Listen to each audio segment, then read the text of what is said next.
Imagine this. You walk into a room where decisions are being made. Decisions that will shape careers, relationships, the distribution of power itself. People are talking, voices overlapping, each person vying for attention. And then you enter. Not with fanfare, not with a grand announcement. You simply arrive, and something shifts. The conversations don't stop abruptly, but they slow. Eyes flicker towards you, then away, then back again.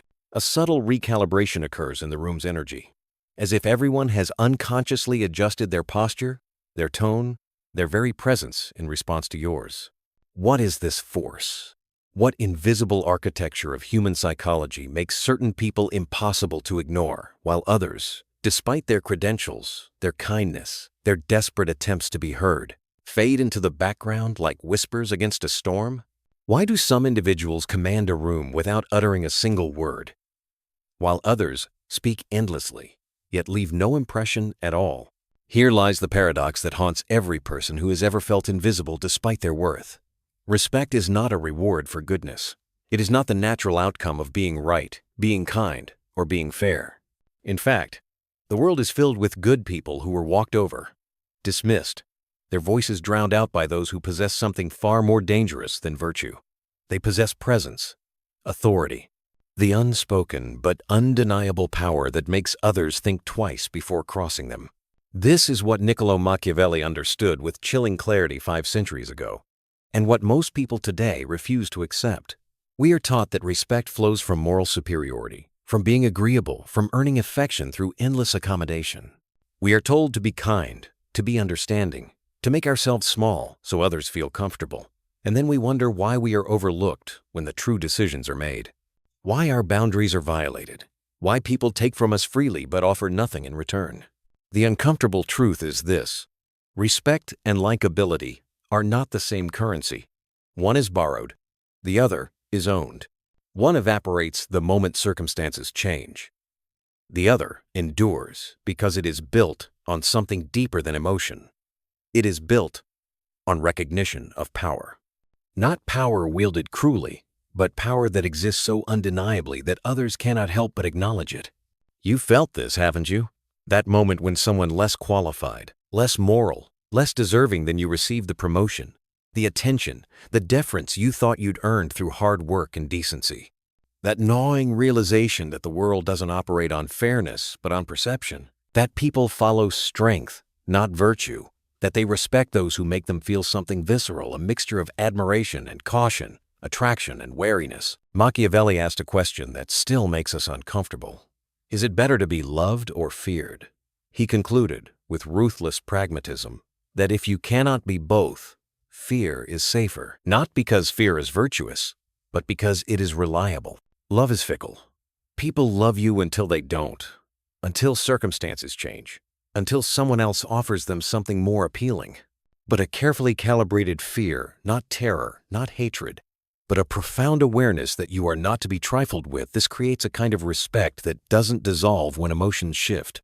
And here's what disturbs us most. Deep down, we know he's right. We've seen it play out countless times. The colleague who never backs down gets heard in meetings. The friend whose time is scarce becomes more valued than the one who's always available. The partner who maintains mystery commands more desire than the one who reveals everything. Scarcity, boundaries, consequence, these create respect. Abundance, accommodation, predictability, these breed contempt, or worse, indifference. So what does it truly mean to become dangerously respected? Not merely respected in the shallow sense of polite acknowledgement, but respected in a way that alters how people move around you, how they calculate before challenging you, how they remember you long after you've left the room. It means cultivating a presence so undeniable that dismissing you becomes impossible. It means embodying a quality that exists in that razor-thin space between admiration and intimidation, between warmth and distance, between accessibility and mystery. The question isn't whether you want this kind of respect. The question is whether you're willing to pay the price for it. Because becoming dangerously respected requires you to abandon the comfortable myths you've been told about how the world works. It requires you to accept that niceness without strength is weakness, that generosity without boundaries is exploitation waiting to happen, that being authentic means nothing if you cannot also be formidable. Are you ready to explore what lies beneath the surface of human respect? To understand the hidden mechanics that separate those who are acknowledged from those who are ignored? To discover why some people's presence feels heavy with consequence, while others, despite their best efforts, remain ghosts in their own lives? Today we embark on a journey through the provocative and piercing insights of Niccolò Machiavelli, a thinker often misunderstood, but whose reflections on human nature remain as sharp and dangerous as when he first wrote them. And by the end, we will uncover the single most powerful principle of becoming dangerously respected, one that might change the way you view influence, power, and even your own life. Before we dive in, take a moment to subscribe to this channel, leave a like, and share your thoughts in the comments below. Share this video with someone who craves wisdom as much as you do. Because the truths revealed here are not ordinary. They are truths that can reshape how you see respect, power, and the hidden mechanics of human behavior. And trust me, you will not want to miss the final revelation. It is the most important of all. To understand how to become dangerously respected, we must first understand the raw essence of respect itself, because what follows is not a lesson in cruelty. It is a revelation about the architecture of human psychology, the invisible rules that govern who rises and who fades, who is remembered and who is forgotten. And at its core lies one truth. Machiavelli understood better than almost anyone. The most dangerous respect of all is the kind that comes not from what you do to others, but from what you master within yourself. But why does this distinction between respect and affection even exist? Why are we wired to respond more powerfully to strength than to kindness? The answer lies buried in the deepest layers of human psychology, in the ancient mechanisms that governed survival long before civilization taught us to value politeness over power. Carl Jung understood this when he wrote about the shadow, the part of ourselves we hide, the darkness we refuse to acknowledge. Jung argued that wholeness requires integrating the shadow, accepting that we contain not just light, but also aggression, selfishness, the capacity for dominance. Those who deny their shadow, who insist on being purely good, purely accommodating, become fractured. They project an image of weakness because they've disowned half of their humanity, and others sense this incompleteness instinctively. Respect flows toward those who embody totality, both the capacity for compassion and the capacity for ruthlessness. Nietzsche saw this too, though he expressed it more brutally. He spoke of the will to power as the fundamental drive of all living things, not power over others necessarily, but power over oneself, over one's circumstances, over the chaos of existence. Nietzsche despised what he called slave morality, the belief system that elevates weakness as virtue, that celebrates suffering and self-denial as noble. He recognized that this morality was invented by the powerless to make their powerlessness seem righteous. True strength, Nietzsche argued, requires embracing life's harshness, asserting yourself without apology, becoming what he called the Übermensch, the person who creates their own values rather than accepting the values imposed by others. This is why so many people fail to command respect. They've been indoctrinated into slave morality without realizing it. They believe that being perpetually available makes them valuable, that constant agreeability makes them likable, that sacrificing their boundaries demonstrates love. But what actually happens? They become predictable, safe, forgettable. People don't treasure what's always available. They treasure what's scarce, what requires effort to access, what carries consequences when taken for granted. Schopenhauer added another layer to this understanding with his concept of the will the blind, driving force behind all human behavior. He observed that humans are fundamentally irrational creatures, driven by desires and instincts they don't fully understand. We tell ourselves stories about why we respect certain people, but the truth is more primal. We respect those who trigger something ancient in us, some recognition that they possess qualities necessary for survival. Strength, decisiveness, the ability to endure. These qualities bypass our rational minds and speak directly to our evolutionary programming. This is the hidden problem. We live in a society that consciously preaches equality, kindness, and emotional availability, while unconsciously rewarding dominance, scarcity, and strategic withdrawal. The gap between what we claim to value and what we actually respond to creates a psychological trap. People who follow the explicit rules, be nice, be open, be giving wonder why they're overlooked in favor of those who seem to break these rules with impunity. Viktor Frankl, who survived the Nazi concentration camps, observed something profound about human nature under extreme conditions. He noticed that those who maintained dignity, who held firm to their internal compass despite unimaginable circumstances, commanded respect even from their captors. It wasn't their compliance that earned this respect, it was their refusal to be broken. Frankl wrote that the last of human freedoms is the ability to choose one's attitude in any circumstance. Respect flows toward those who exercise this freedom visibly, who demonstrate that their core cannot be violated regardless of external pressure. This reveals the mechanism. Respect is fundamentally a recognition of sovereignty. When people encounter someone who clearly governs themselves, who has internalized their own authority, something in them responds with deference. It's not conscious. It's not chosen. It's automatic. Because sovereignty is rare. Most people are governed by their fears, their need for approval, their desperate hunger to be liked. They've surrendered their internal authority to the crowd. And the crowd, sensing this surrender, treats them accordingly with casual disregard. The tragedy is that this pattern starts young and reinforces itself across a lifetime. Children learn that being good means being compliant, suppressing their natural aggression and assertion. Adults carry this programming into their relationships and careers, wondering why assertive colleagues get promoted while they're praised for being team players, but never given real authority. The explicit message says cooperation wins. The implicit reality rewards controlled aggression and strategic dominance. Machiavelli saw through this hypocrisy 5 centuries ago. He understood that society functions on a lie we pretend, that virtue alone determines outcomes while quietly acknowledging that power shapes everything. His genius wasn't in being cruel.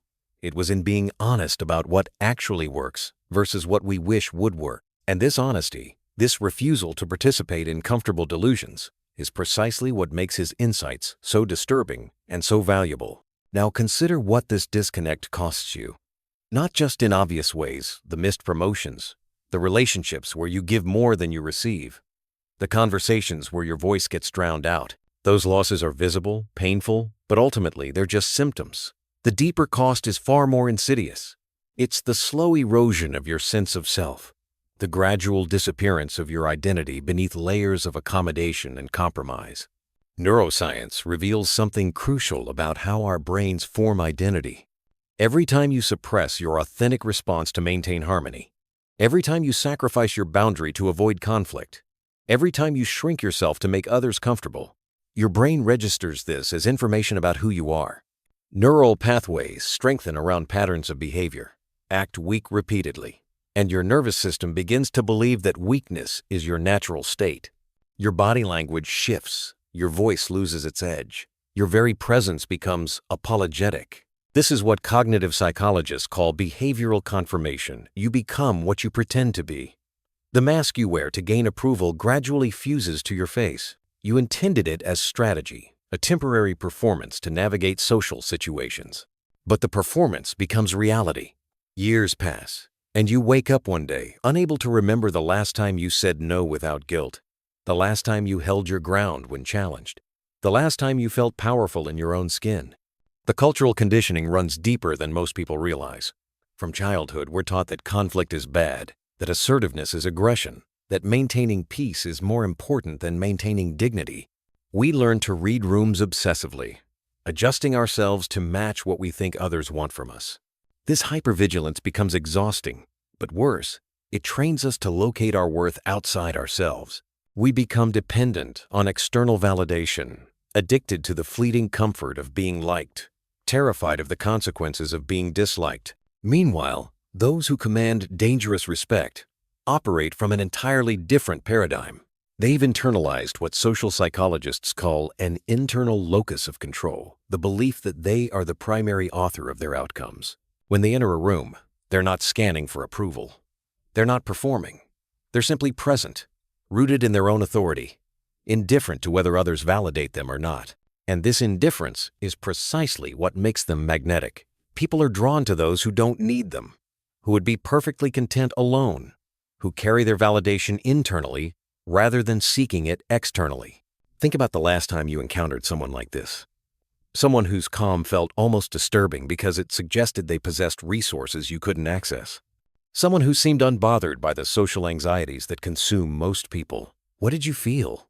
If you're honest, probably a mixture of attraction and unease. You wanted their attention precisely because they didn't seem to need yours. Their scarcity made them valuable. Their self-sufficiency made them powerful. This is the consequence most people never see coming. By trying to be universally liked, you make yourself universally dismissible. By being constantly available, you communicate that your time has no value. By avoiding conflict at all costs, you signal that your boundaries are negotiable. And people, often unconsciously, will test these signals. They'll take more, push harder, see how far they can go before you finally push back. And if you never push back, if you never demonstrate that crossing you carries consequences, then respect becomes impossible. The research on dominance hierarchies, in both humans and primates, confirms this pattern. Respect flows upward toward those who demonstrate what biologists call resource-holding potential, the capacity to defend what's yours, to enforce your will when necessary, to withstand challenges without collapsing. This doesn't mean being aggressive for its own sake. It means having visible reserves of strength that others recognize and respect. A wolf pack doesn't follow the alpha because the alpha is cruel. They follow because the alpha is competent, decisive, and willing to protect the pack even when it requires force. You've felt this dynamic in your own life, haven't you? That moment when you finally stood up for yourself after years of accommodation, and suddenly people's treatment of you shifted. Or the opposite, that sinking realization after being too generous, too available, too accommodating, that you've trained someone to disrespect you. These aren't accidents. They're the natural consequences of the signals you send about who you are and what you'll tolerate. The most dangerous consequence of all is this. Once you've established yourself as someone without teeth, reversing that perception becomes exponentially harder. Reputations crystallize. People form mental models of you that become resistant to change. Try to suddenly assert boundaries after years of having none, and you'll be met with shock, resistance, even anger. How dare you change the rules? How dare you stop being the accommodating person they've come to depend on? This is the trap. This is the cost of not understanding what Machiavelli knew. Respect must be established early and maintained constantly, because reclaiming it after loss is a far more brutal endeavor than earning it in the first place. So, how do you escape this trap? How do you reclaim sovereignty over your own life when you've spent years, perhaps decades, training people to see you as harmless, pliable, safe? The answer is not comfortable. It requires a complete inversion of everything you've been taught about how to gain approval. It requires embracing what Machiavelli called learning how not to be good, not abandoning morality, but refusing to let morality become a prison that others exploit. The first rebellion is internal. You must confront the voice inside you that equates respect with cruelty, that insists boundaries make you selfish, that whispers you'll be abandoned if you stop accommodating. This voice isn't wisdom. It's fear dressed up as virtue. It's the internalized expectations of everyone who benefits from your compliance. And it must be confronted ruthlessly. Start by asking yourself a dangerous question. What would you do differently if you stopped caring whether people liked you? Not in a nihilistic sense, but in a liberated sense. What boundaries would you set? What requests would you refuse? What behaviors would you no longer tolerate? Write these down. Look at them. Notice how many of them feel wrong or selfish, even though they're simply acts of basic self-respect. That discomfort is your conditioning fighting back. Push through it. History offers us models of this transformation. Consider Marcus Aurelius, who as emperor could have ruled through pure force, yet chose philosophy and restraint. But here's what matters. His restraint was a choice, not a weakness. He possessed absolute power and chose to wield it with wisdom. That's dangerous respect, the visible capacity for force, paired with the discipline not to abuse it. People respected him not because he was nice, but because he was formidable and chose mercy. There's a profound difference. Or look at figures like Margaret Thatcher, who transformed from a grocer's daughter into someone called the Iron Lady. She understood that in rooms full of men who dismissed her, softness would be interpreted as weakness. So she cultivated an unshakable presence, a refusal to be moved by pressure or charm. Was she universally liked? Absolutely not. Was she respected, even by her enemies? Undeniably. She chose respect over affection and wielded it to reshape nations. The practical steps require strategic action. Begin with small acts of rebellion in low-stakes situations. Practice saying no without explanation or apology. When someone makes an unreasonable request, instead of automatically accommodating, pause. Let the silence stretch. Say, "That doesn't work for me," and offer nothing more. Watch how this simple act shifts the dynamic. Most people are so unaccustomed to direct refusal that they'll immediately recalibrate their expectations of you. Next, embrace strategic unpredictability. If you've always been available, become selectively scarce. If you've always agreed, occasionally disagree. If you've been warm and open, introduce moments of calculated distance. This isn't about playing games, it's about disrupting the patterns that have trained people to take you for granted. When you become less predictable, people pay more attention. They start wondering what you're thinking, what you want, whether they've overstepped. That uncertainty is the beginning of respect. Machiavelli emphasized the importance of consequence.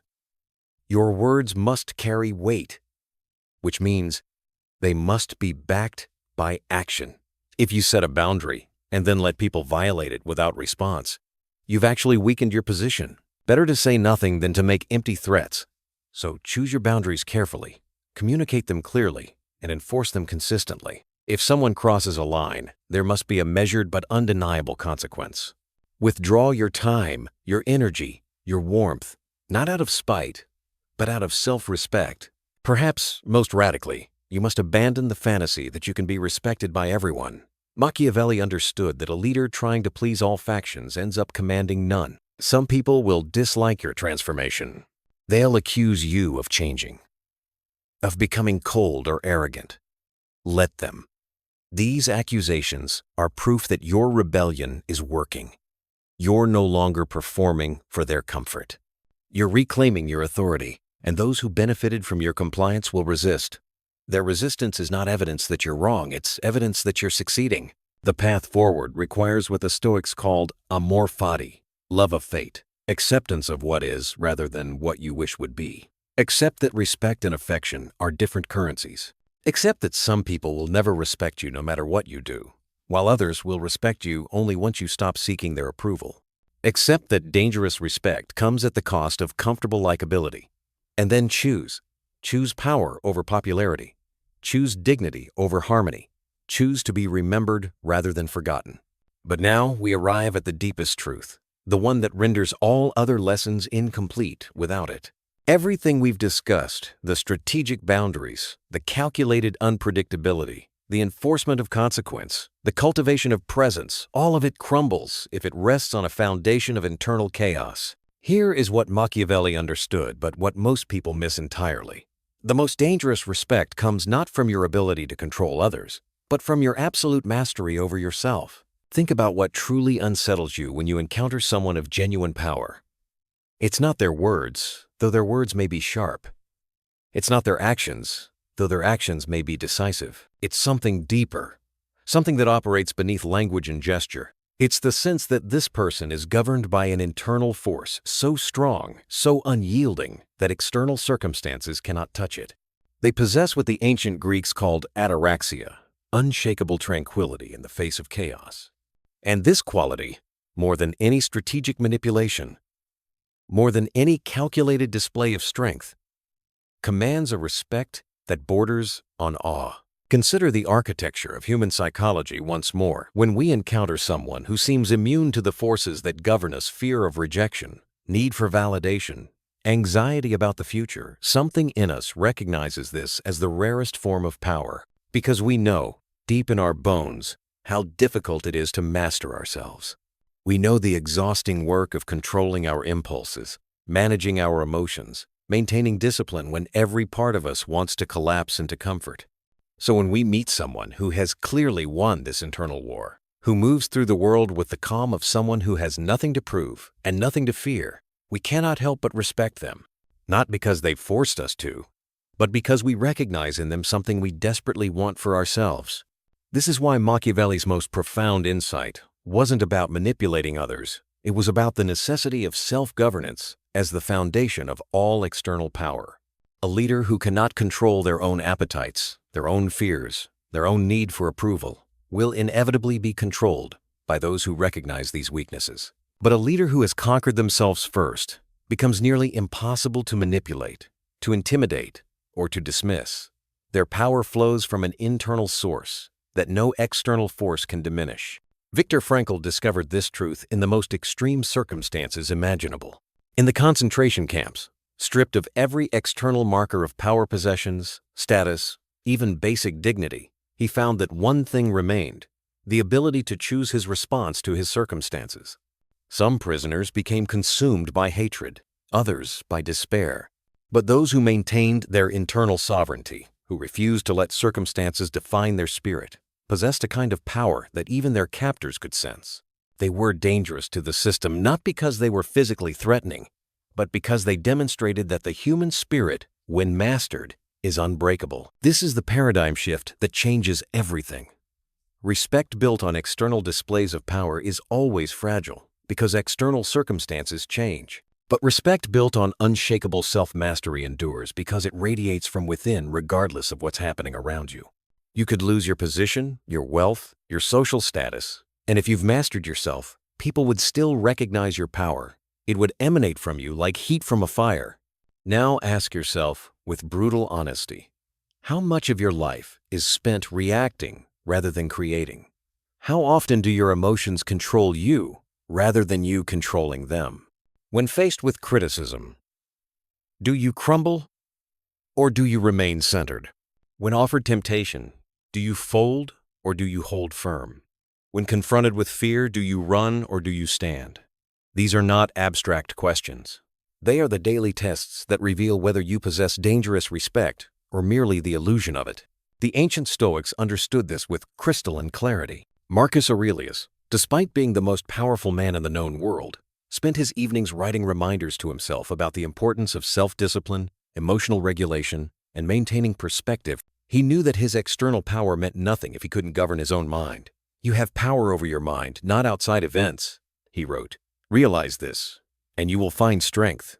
This wasn't philosophy for its own sake. It was the practical recognition that true authority begins and ends with self-mastery. Consider what happens when you encounter someone who lacks this internal governance. They may have position, wealth, even fame, but something about them feels hollow. They need constant validation. They react emotionally to minor provocations. They make impulsive decisions driven by fear or ego. You might fear their position, but you don't genuinely respect them. Deep down, you recognize that they're slaves to their own impulses, and slaves cannot command true respect, no matter how high their external status. But when you encounter someone who has clearly mastered themselves, who speaks with calm certainty, who remains unruffled by chaos, who demonstrates discipline in every aspect of their behavior, something in you responds instinctively. You sense that this person cannot be broken, cannot be bought, cannot be manipulated through the usual means. They've closed off the vulnerabilities that most people leave exposed. And this imperviousness doesn't make them cold or robotic. Often they're warmer and more genuine than those who perform niceness strategically.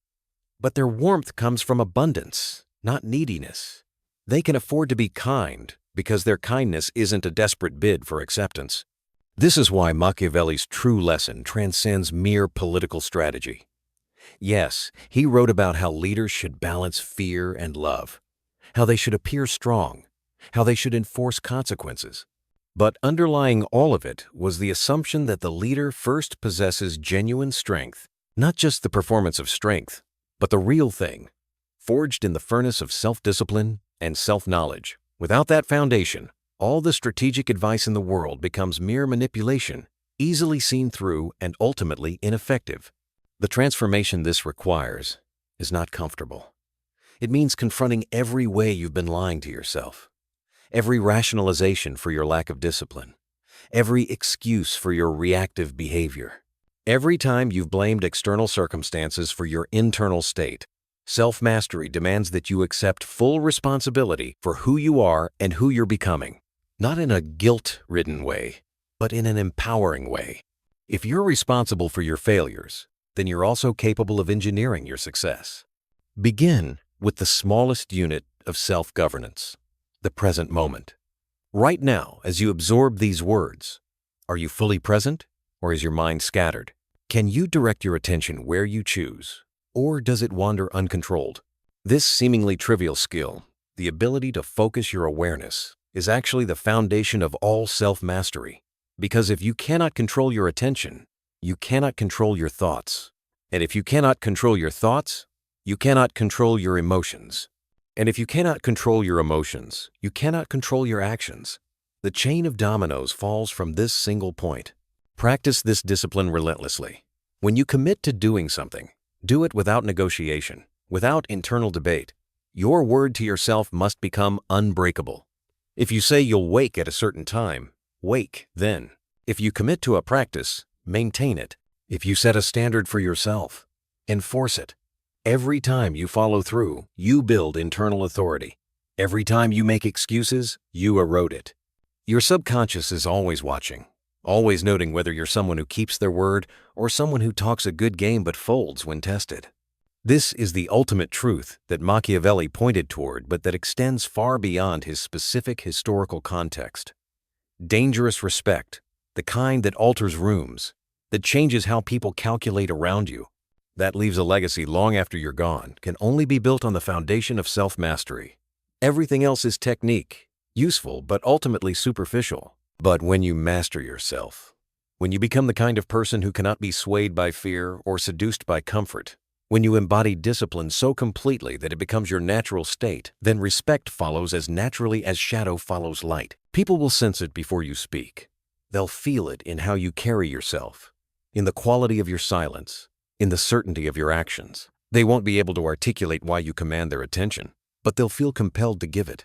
This is dangerous respect in its purest form, not demanded, not performed, but simply radiated as the natural consequence of internal sovereignty. And here's the beautiful paradox. The moment you achieve this level of self-mastery, the moment you become truly dangerous to oppose, you simultaneously become less interested in opposing anyone. Because self-mastery brings a kind of peace that renders petty power games meaningless. You don't need to dominate others when you've mastered yourself. You don't need external validation when you've built internal certainty. You don't need to prove your strength when you embody it so completely that proof becomes unnecessary. This is why the greatest figures in history, those who commanded dangerous respect across centuries, were often characterized by a paradoxical combination of formidable strength and surprising gentleness. They could afford to be gentle because their strength was unquestionable. They could afford to be generous because their boundaries were unbreakable. They could afford to be humble because their competence spoke louder than any boast. So the question returns to you, transformed now by everything we've explored. Are you ready to undertake the most difficult conquest of all, the conquest of yourself? Are you prepared to build discipline where chaos currently reigns, to forge certainty where doubt dominates, to cultivate sovereignty where reactivity rules? Because this is the price of dangerous respect. Not manipulation, not performance, not strategic calculation, but the ruthless, patient daily work of becoming someone who cannot be shaken, cannot be bought, cannot be broken. The world respects strength because strength is rare. But self-mastery is rarer still.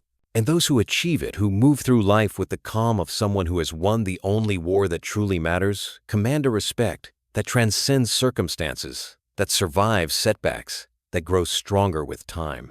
This is what Machiavelli knew. This is what the great philosophers understood. This is what separates those who are temporarily powerful from those who are permanently formidable. Your journey begins not in the external world of tactics and strategy, but in the internal world of will and discipline. Master yourself, and the respect you seek will follow not because you've manipulated others into giving it, but because you've become the kind of person who naturally, inevitably, dangerously commands it. This is the ultimate truth. This is the most powerful realization, and once you see it, you cannot unsee it. The only question remaining is whether you have the courage to act on it. Now go, begin the work, and remember, the greatest empire you will ever govern is the empire within yourself.